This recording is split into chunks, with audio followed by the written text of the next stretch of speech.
एक बंदा था जिसका नाम था चमन। वो हमेशा रिस्पेक्टफुली सबके साथ बात करता था, कभी भी किसी के सामने ऊंची आवाज में बात तक नहीं करेगा। वो व्हाट्सएप पे अगर कोई भी मैसेज करेगा ना तो उसे इंस्टेंटली जवाब देगा, रोज गुड मॉर्निंग भेजेगा, रात को सोते टाइम गुड नाइट भी भेजेगा। वो उस बंदी के लिए अपना शेड्यूल भी चेंज करके रख देगा। उससे उस बंदी की सारी बातें याद रहेगी, कौन सी डेट पे उसका जन्मदिन है, कौन सी डेट पे उसकी माता का जन्मदिन है, सारी चीजें याद रहेगी उसे। कभी भी वो उसके साथ लड़ा नहीं है, कभी भी उसने उसको ना नहीं बोला है, एंड कभी भी इस चमन ने उस बंदी को अनसेफ या तो इनसिक्योर फील नहीं करवाया। बंदी के पेरेंट्स भी चमन को बहुत ज्यादा पसंद कर रहे थे, एंड उसके फ्रेंड्स भी उसको बोल रहे थे, अरे यार तू तो बहुत ज्यादा ग्रीन फ्लैग है। एंड इवन उसकी बंदी भी वो बोल रही थी कि यार तू तो है ना बहुत ज्यादा हस्बैंड मटीरियल है। एंड अब कहानी में हम थोड़ा आगे बढ़ते हैं, एंड वो बंदी चमन को बोलती है, अरे यार पता नहीं मुझे वो सेम फीलिंग फील नहीं हो रही, मुझे नहीं लगता ये वर्कआउट करेगा,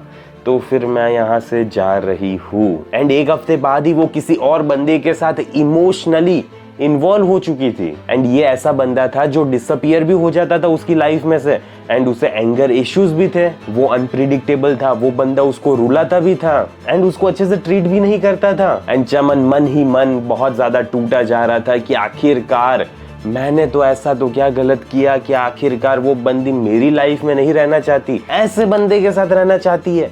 क्या हुआ, क्या गलत किया मैंने आखिरकार? एंड सोसाइटी एंड उसके फ्रेंड्स उसको क्या जवाब दे देते पता है? नथिंग यार, तू तो एकदम परफेक्ट ही है, तुझ में कोई दिक्कत है ही नहीं। पर यहाँ पे परफेक्शन ही तुम्हारा प्रॉब्लम है मेरे भाई। इतने ज्यादा परफेक्ट पर्सन किसी को भी पसंद नहीं आते। आज हम इस वीडियो में यही सारी चीजों पे चर्चा करेंगे। एंड अगर तुमने अभी तक ज्वाइन बटन नहीं दबाया तो किसका वेट कर रहे हो? जल्दी से जल्दी मुझे सपोर्ट करो। एंड उसमें मैंने पूरे कोर्सेज बनाए, मेंबरशिप वीडियोस ला रहा हूँ मैं, तो सपोर्ट तो करो यार भाई को, ठीक है? मुझे आशा है कि तुम ज्वाइन बटन दबा दोगे। तो चलो सबके लिए वीडियो स्टार्ट करते हैं। ऐसा झूठ जिसके साथ हमें बड़ा किया जाता है। तुम्हें भी बचपन में यही सिखाया गया होगा ना मेरी तरह, अच्छा लड़का बनेगा ना तू तेरी लाइफ में लड़की आएगी। एंड मुझे बचपन से सिखाया गया है कि तुम्हें काम बनना है, तुम्हें लड़की की सारी बातें माननी होती है, एडजस्ट करना होता है, इमोशनली अवेलेबल रहना होता है, आर्ग्यू मत करो, उसे अपसेट मत करो, एंड किसी भी कॉस्ट क्यों ना देनी पड़े तुम्हें, लेकिन वो बंदी तुम्हारी लाइफ में रहनी चाहिए। बट मेरे भाई रोमांटिक अट्रैक्शन है ना, इन सारे रूल्स के ऊपर काम नहीं करता है। रोमांटिक बॉन्डिंग इमोशनल होती है, लॉजिकल नहीं। तो प्लीज हर जगह पे अपना लॉजिक घुसेड़ना बंद करो। एंड मोस्ट ऑफ बंदे जिंदगी में लड़की के साथ सिर्फ इसीलिए सक्सेसफुल नहीं होते क्योंकि उनको पता ही नहीं आता कि मुझे ऐसे अपनी फ्रेम में काम कैसे करना होता है।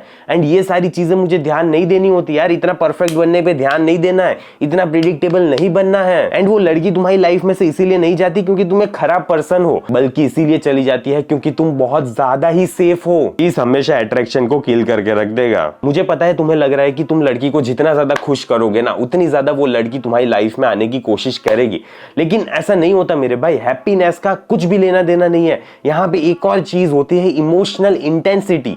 थोड़ा ऊपर थोड़ा नीचे, ये सारे हाइज एंड लोज बंदी को फील होने चाहिए। इसमें क्या क्या चीजें आती है पता है? एक्साइटमेंट आता है, जेलसी आती है, एंजाइटी आती है, फ्रस्ट्रेशन आती है, एंड रिलीफ भी आता है। जब जिंदगी में सब कुछ पीसफुल होने लगता है ना तो ये जो ऊपर नीचे इमोशनल स्पाइक्स क्रिएट होते हैं ना वो कभी भी क्रिएट ही नहीं होते। ना ही कोई भी तरह की अनसर्टेनिटी आती है, ना ही कोई भी तरह का टेंशन आता है। एंड अगर ये सारी चीजें नहीं होती तो उसका नर्वस सिस्टम फ्लैट हो जाता है। सिंपल सा फंडा है मेरे भाई, जब जब इमोशनल स्टिम्युलेशन उसकी लाइफ में से चला जाएगा ना तब तक उसका दिमाग ड्रामा क्रिएट करना स्टार्ट करेगा, एंड तुम्हारी जिंदगी में वो ड्रामा लाएगी। इसीलिए तुमने देखा होगा कि तुम्हारी बंदी के साथ छोटी छोटी बातों पे लड़ाई होती होगी, ओल्ड इश्यूज सडनली वापस रिसर्फेस हो जाएंगे, या तो फिर बोलेगी यार मैं ना बहुत ज्यादा बोर्ड फील कर रही हूँ, मुझे ऐसा कनेक्शन फील नहीं हो रहा, मुझे ऐसा मजा नहीं आ रहा यार तेरे साथ। एंड ये सारी चीजें इसलिए नहीं हो रही क्योंकि कुछ गलत है, ये सारी चीजें इसलिए हो रही है क्योंकि यहाँ पे इमोशनली कुछ हो ही नहीं रहा है। नाइस गाइज वर्सेस केओटिक गाय। नाइस गाय जैसे हमारा चमन, ये क्या करते हैं पता है?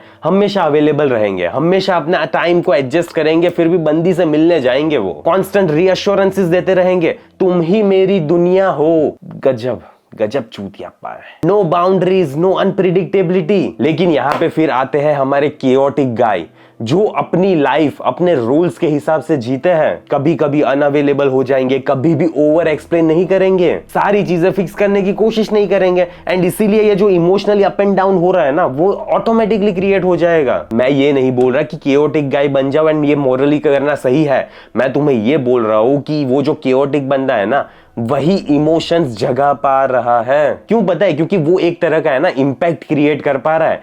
तो तुम्हें ये चीज को समझना पड़ेगा कि अट्रैक्शन हमेशा है ना इम्पैक्ट की तरफ जाएगा, एफर्ट्स की तरफ नहीं जाएगा। तो कोई फर्क नहीं पड़ता तुम उसके पीछे कितने ज्यादा एफर्ट्स लगा रहे हो, because at the end of the day it just doesn't matter. Indian बंदों की सबसे बड़ी गलती, making her the centre of their world. यहाँ पे फिर हमें ऐसी भी ट्रेनिंग मिलती है, रिलेशनशिप ही सब कुछ है। तो फिर क्या होता है, जब लड़की हमारी लाइफ में आती है, हम अपने करियर को सेकेंडरी रख देते हैं, फ्रेंड्स धीरे धीरे गायब हो जाते हैं हमारी जिंदगी में से, हॉबीज चली जाती है हमारी, एंड पर्पस को तो भूल ही जाओ, वो तो गायब। एंड इससे हो क्या रहा है मेरे भाई, वो तुम्हारी दुनिया का है ना सेंटर बन गई है। एंड तुम्हें एक चीज को हमेशा अपने जीवन में याद रखना पड़ेगा, सेंटर को हमेशा है ना ग्रांटेड में लिया जाता है, एंड वैल्यू हमेशा जो उसके आजू बाजू घूमते रहते हैं ना, उसकी रद्दी भर भी इज्जत नहीं होती।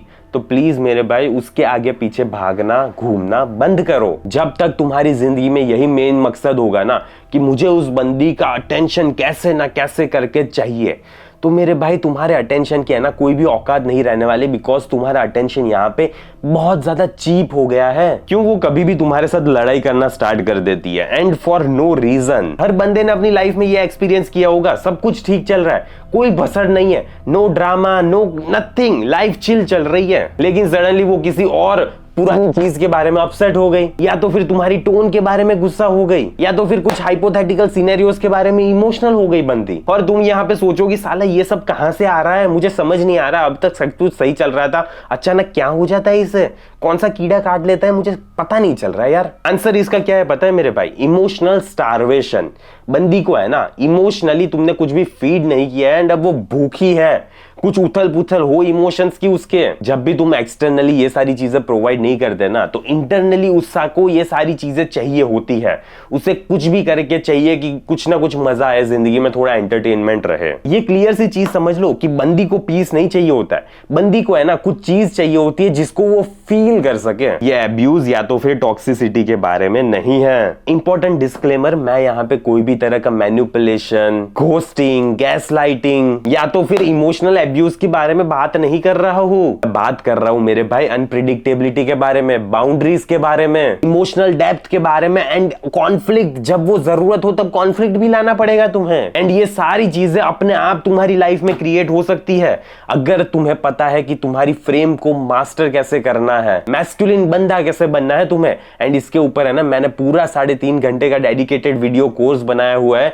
जिसमें मैंने डिटेल में समझाया हुआ है कि कैसे तुम्हें अपनी फ्रेम को मास्टर करना होता है, कैसे तुम्हें काम रहना होता है, कैसे तुम्हें बंदी के अराउंड बाउंड्रीज क्रिएट करनी होती है। एंड जब तुम अपनी फ्रेम में रहते हो ना मेरे भाई, तो अट्रैक्शन हमेशा क्रिएटेड रहता है पूरी जिंदगी भर के लिए। हाँ तुमने सही सुना, पूरी जिंदगी भर के लिए अट्रैक्शन रहेगा। क्यों नहीं रहेगा? लेकिन तुम पहले अपनी फ्रेम में आना तो सीख जाओ, तुम एक मैस्कुलिन मैन की तरह बिहेव करना तो सीख लो। मोस्ट ऑफ बंदों की दिक्कत ही आती है कि उनको पता ही नहीं है कि एज अ मैन तुम्हें बिहेव कैसे करना होता है रिलेशनशिप में। एंड अगर ये चीज नहीं पता होती ना, तो रिलेशनशिप में भसड़ मचने वाली है, रिलेशनशिप में मजा नहीं आने वाला। तो प्लीज मेरे भाई, अगर तुम्हें नहीं पता चल रहा कि कैसे मैस्कुलिन मैन बना जाता है, तो प्लीज ये कोर्स देख लेना। मैं मेरे भलाई के लिए बात नहीं कर रहा, तुम्हारी भलाई के लिए बात कर रहा हूं। एंड देख लेना जस्ट, ठीक है? तुम्हें कमेंट में पिन लिंक मिल जाएगी, मैस्कुलिन फ्रेम मास्टरी। एंड अपनी लाइफ में फ्रेम लाओ यार, अगर फ्रेम नहीं होगी ना तो कोई भी तुम्हारी इज्जत नहीं करेगा, कोई भी तुम्हारी वैल्यू नहीं करेगा, एंड ना ही तुम मैस्कुलिन वे में बिहेव करोगे, एंड ना ही वो बंदी तुम्हारे साथ फेमिनाइन वे में बिहेव करेगी, एंड जिंदगी में थोड़ी ज्यादा दिक्कतें आएगी, ठीक है? तो प्लीज वो कोर्स को देख लेना, कमेंट में पिन लिंक्ड होगी। आखिरकार एक हाई वैल्यू मैन इन सारी चीजों को अलग तरीके से कैसे करता है? सबसे पहले तो इस चीज को समझो कि वो है ना हाई वैल्यू बंदा कभी भी ड्रामा क्रिएट करने की कोशिश नहीं करता। पता है क्यों? क्योंकि उनकी जिंदगी में ना पर्पस होता है, रूटीन्स होता है, प्रायोरिटीज होती है, एंड सबसे बड़ी चीज ऑप्शंस होते हैं। तो नेचुरली वो कभी भी अपनी जिंदगी में हमेशा अवेलेबल रह ही नहीं सकते, ओवर रीअश्योर नहीं कर सकते बंदी को, ना ही उसके वैलिडेशन के पीछे भागते रहेंगे, क्योंकि उनके पास टाइम ही नहीं है मेरे भाई। एंड ना ही वो कभी भी क्लैरिटी के लिए बैक करेंगे। एंड तुम्हें पता है क्या, ये सारी चीजें है ना बंदी फील कर सकती है, एक एनर्जी को फील कर सकती है वो बंदी।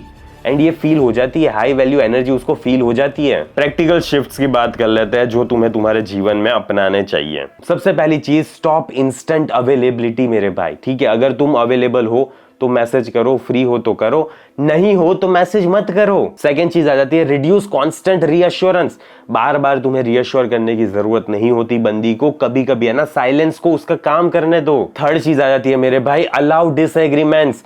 तुम्हें है ना हमेशा यही नहीं सोचते रहना कि रिलेशनशिप को बचानी है एंड इसकी वजह से झगड़ा नहीं करूंगा मैं। अगर जरूरत पड़ रही है तो झगड़ना पड़ेगा, झगड़ना नहीं होता वैसे कम्युनिकेट करना पड़ता है एंड कम्युनिकेट करो, हार्ड टॉक्स करने पड़ते हैं जीवन में। फोर्थ चीज आ जाती है बिल्ड अ लाइफ आउटसाइड हर। तुम्हारी लाइफ में जिम होना चाहिए, फ्रेंड्स होने चाहिए, फैमिली होना चाहिए, पर्पस होना चाहिए, सिर्फ वो अकेली तुम्हारी लाइफ में नहीं होनी चाहिए। पांचवी चीज आ जाती है be unpredictable in small things. तुम्हारे रिएक्शंस छोटी छोटी बातों में कुछ अलग अलग हरकतें कर सकते हो तुम, कोई दिक्कत नहीं है। अलग बिहेवियर शो करने में कभी भी कोई भी दिक्कत नहीं आती। तो तुम्हें कभी कभी कुछ चिल्लाने का मन कर रहा है, कभी हंसने का मन कर रहा है, कभी रोने का मन कर रहा है, कभी कभी ठीक है, कोई दिक्कत नहीं है। माइक्रो बिहेवियर्स चेंज कर सकते हो तुम जिससे कि अनप्रिडिक्टेबिलिटी रहे। सिंपल फंडा समझो, बड़ी बड़ी चीजों में तुम्हें रिलायबल बंदा बनना है लेकिन छोटी छोटी चीजों में अनरिलायबल बन सकते हो तुम। फाइनल रियलिटी चेक की बात कर लेते हैं। बंदी यहाँ पे आके बोलती है तुम्हें कि उसे पीस चाहिए, लेकिन उसकी एनर्जी सारी चीजें तुम्हें शो कर रही है कि इसे पीस नहीं चाहिए, इसे इंटेंसिटी चाहिए। सिंपल सी चीज तुम्हें याद रखनी है कि वर्ड्स है ना लॉजिक को फॉलो करते हैं लेकिन इमोशंस फीलिंग्स को फॉलो करता है। तो बंदी अपने मुंह में से क्या बोल रही है कभी कभी उसको भी पता नहीं होता उसको क्या चाहिए। जरूरत नहीं है कि उसे पता हो कि उसे क्या चाहिए, क्योंकि नहीं पता होता। एंड बस मेरे भाई इन सारी चीजों के बारे में एक डिफरेंस को समझो, क्योंकि सारी चीजें इतनी ज्यादा सिंपल नहीं होती। लड़कियां मोस्ट ऑफ द टाइम अपने इमोशंस के बेसिस पे सारे डिसीजंस लेती है एंड लड़के ऐसे नहीं लेते डिसीजंस। तो दोनों की लाइफ एंड दोनों के पर्सपेक्टिव्स अलग अलग होते हैं, लेकिन दोनों को मेल किया जा सकता है अगर तुम इमोशन समझना सीख जाओ एंड इमोशनली एंगेज रखना सीख जाओ। ठीक है, तुम जैसे एक मैस्कुलिन मैन बनोगे सारी चीजें ऑटोमेटिकली फिक्स हो जाएगी एक जिगसॉ पजल की तरह एंड तुम्हारी जिंदगी स्मूथली आगे बढ़ती रहेगी। इसीलिए मैं तुम्हें बोल रहा हूं कि उस कोर्स को चेकआउट करना एंड मैस्कुलिन फ्रेम डेवलप करना अपनी, ताकि तुम्हारी जिंदगी भर में है ना अट्रैक्शन बरकरार रहे। वो बंदी तुम्हारी लाइफ में रहना चाहिए। कुछ भी करोगे तुम लेकिन वो तुम्हारी लाइफ में रहना चाहेगी। ठीक है, तो इसी की वजह से तुम्हें कमेंट में पिन्ड लिंक जो है ना वो चेक करनी है एंड वो खरीदना है। ठीक है, तो बाकी मैं इस वीडियो को यहीं पे समाप्त करता हूं। जल्दी मिलेंगे अगले वीडियो में। अंटिल देन बाय बाय, सी या।